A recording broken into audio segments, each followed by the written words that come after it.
Magandang araw po. Narito na po ang magiging lagay ng panahon ngayong araw ng Biyernes, November 21, 2025.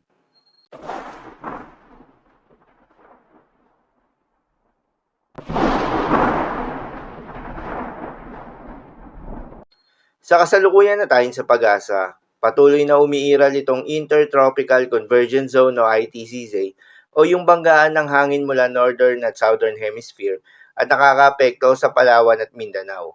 Dahil dito ay asahan yung maulap na kalangitan na may kalat-kalat ng mga pagulan at thunderstorms.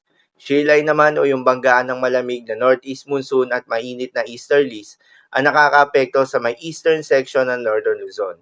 Dahil dito ay asahan yung maulap na kalangitan na may kalat-kalat ng mga pagulan at isolated thunderstorms. Northeast monsoon naman o hanging amihan ang patuloy na nakakaapekto sa nalalabing bahagi pa ng Northern Luzon. Dahil dito ay asahan yung maulap na kalangitan na may kasamang mga pagulan. Habang sa nalalabing bahagi pa ng ating bansa kasama ng Metro Manila, ay asahan naman yung bahagya hanggang sa maulap na kalangitan na may kalat-kalat na mga pagulan at thunderstorms na dulot ng easterlies o yung mainit na hangin na nanggagaling sa may karagatang Pasipiko. Magandang balita pa rin dahil ayon sa pag-asa ay wala tayong binabantayan na low pressure area o bagyo sa loob o malapit sa Philippine Area of Responsibility na maaaring makaapekto sa ating bansa.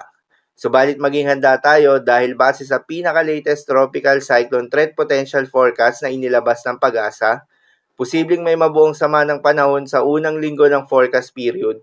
Inaasahang kikilos ito patungo ng Northern Mindanao, Visayas at Southern Luzon area at patuloy na tutungo ng West Philippine Sea. Ang nasabing sama ng panahon ay mas tumaas yung tsansa o nasa high chance na ito na maging isang ganap na bagyo. Para sa magiging development nito, patuloy lamang na magantabay sa mga update nating ilalabas, lalo na ng pag-asa.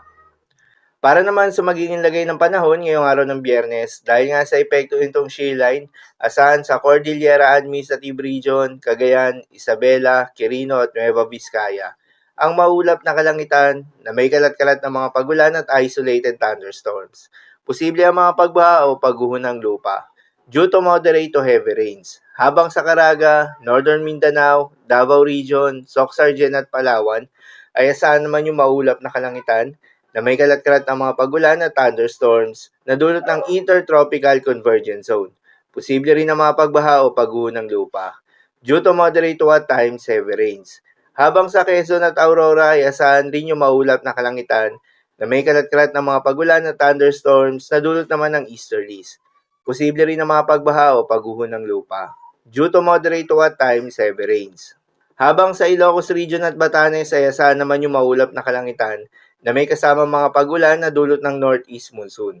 Posible rin ang mga pagbaha o pagguho ng lupa due to moderate to at times heavy rains. Habang sa nalalabing bahagi pa ng Mindanao ay asahan naman yung bahagyang maulap hanggang sa maulap na kalangitan na may kalat-kalat ng mga pagulan at thunderstorms na dulot ng Intertropical Convergence Zone.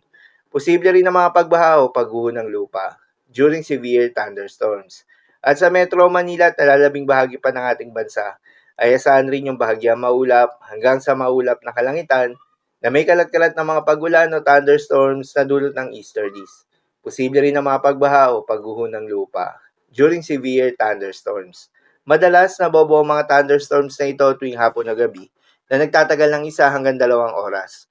Kaya naman ingat sa mga posibleng banta ng pagbaha at pagguho ng lupa, lalong-lalo na sa mga lugar na inuulan na noong mga nakaraang araw pa. Para naman sa magiging lagay ng mga dagat baybayin, ayon sa pag-asa ay may nakataas pa rin tayo na gale warning sa mga seaboards ng Batanes, northern coast ng Cagayan, Ilocos Norte at Ilocos Sur. Kapag ganitong may gale warning, pinapayuhan ng ating mga kababayang mangingisda at yung may mga maliliit na sasakyang pandagat na huwag munang pumalaot sa mga nasabing seaboards. Dahil inaasahan pa rin yung maalon hanggang sa napakaalon na karagatan. Habang sa nalalabing seaboards ng ating bansa ay asahan naman yung banayad hanggang sa katamtaman ng mga pag-alon. So, lamang po para sa lagay ng panahon ngayong araw ng Biyernes. Keep safe everyone.